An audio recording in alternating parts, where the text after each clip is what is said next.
Welcome back to my channel, and today I would like to talk to you ladies about mothering and nurturing when it comes to men. I want to just give you a little bit of detail about myself. Of course, my name is Kim, and I am 38 years old, and I have been through a lot of heartaches, headaches, heartbreaks, you name it. I've been there, I've done that. So today I just want to talk about nurturing and mothering when it comes to men. This area of my life was so easy because I became a mother as a teenager. So I went from being a 15-year-old to a full-grown mother, and I had to become a woman. Being that I became a mother at the age of 15 caused me to become more nurturing than I would have if I would have just enjoyed my teenage life.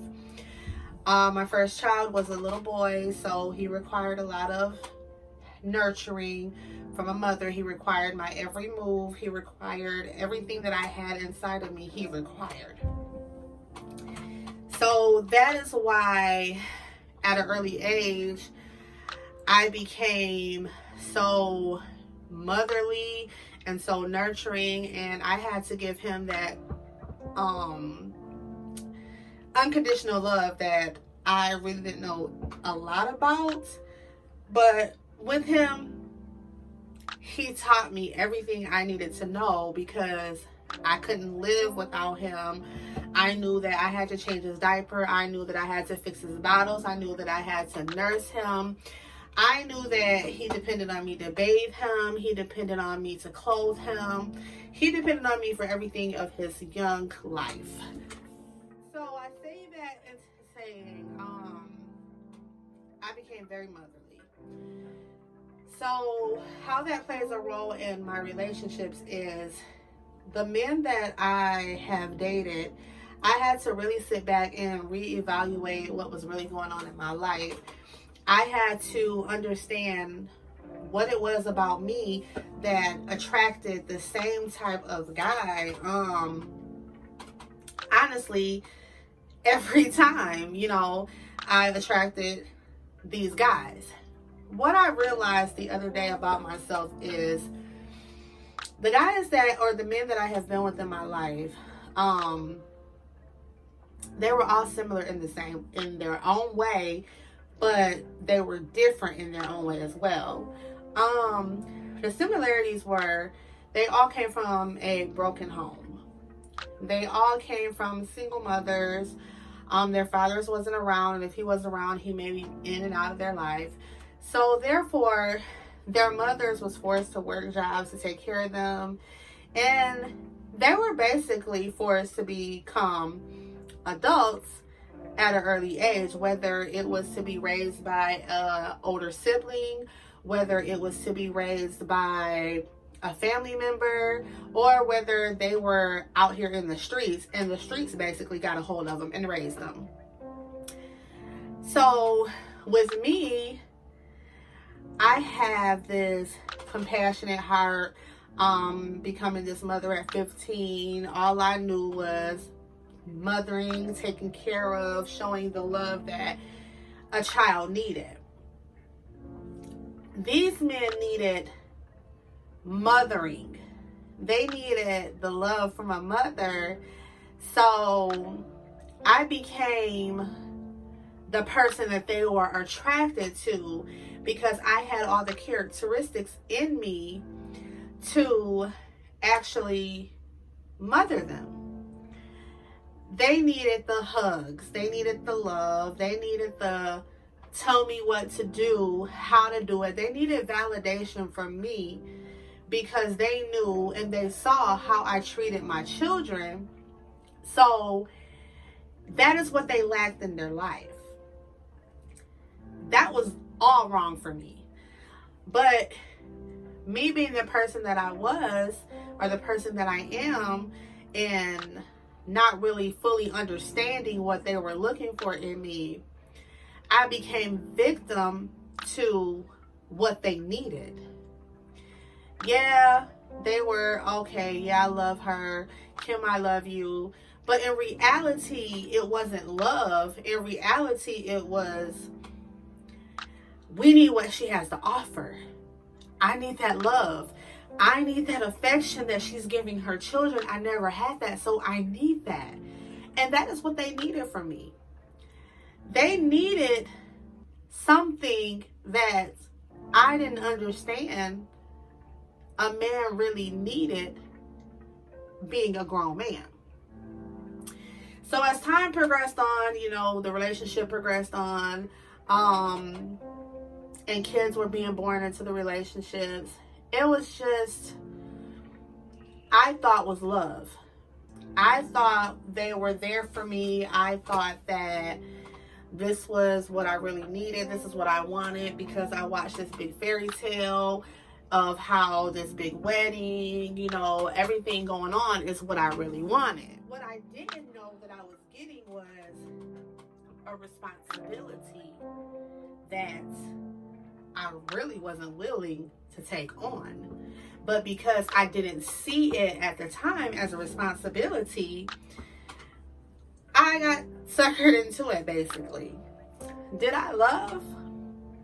Yeah, of course I did.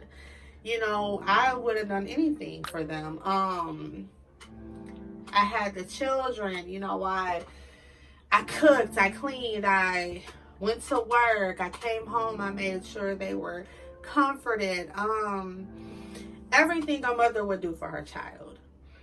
Come home, they're playing the PlayStation, with the remote here, the remote there, making demands or telling me what they want.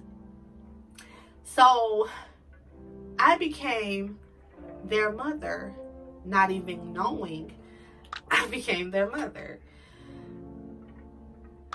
I was so lost about this love situation, this relationship situation, because in my mind, I was dating a man, and in their mind, they was getting a mother.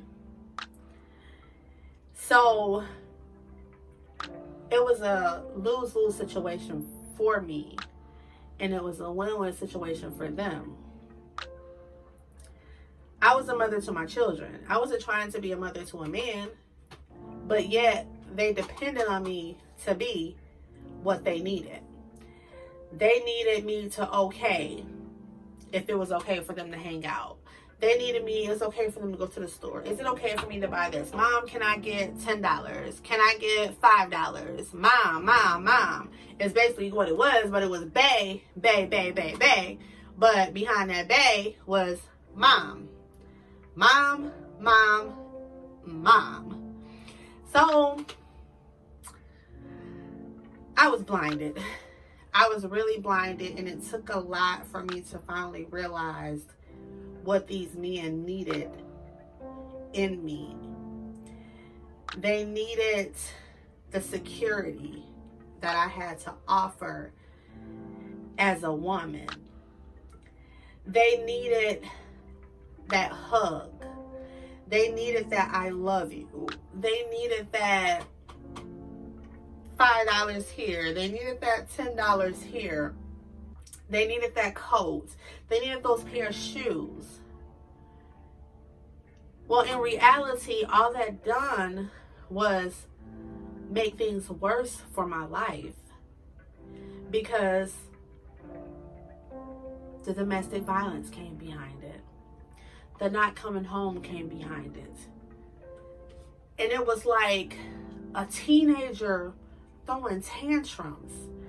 It was like, okay, I'm going to yell and scream with my mom, and then she's going to get mad at me, and then I'm going to run away from home. That's what it was.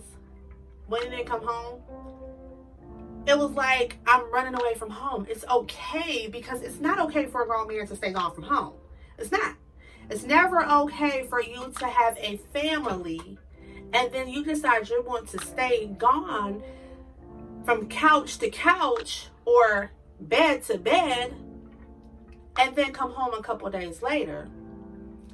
That's not okay. Not at all. But because the mentality of these men were, we are teenagers, this is our mother, yeah, we love her because we love what she can do for us. Let me throw this tantrum. I'll see you in 2 days. You call my phone, I don't answer. I don't have to answer. Or if I come home, I want to come home drunk and gotta hear you screaming and hollering like a mother, nagging me of why I should have been home or why I shouldn't have done that. And then 2 days later, you're cool and calm and you're loving me again and you're telling me everything is okay. That's what I was telling them. Everything is okay. When in reality, everything wasn't okay. Because you're leaving and you're gone all night. I'm calling your phone. You're not answering.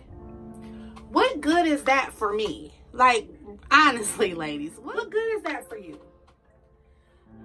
It just caused anxiety. It caused depression.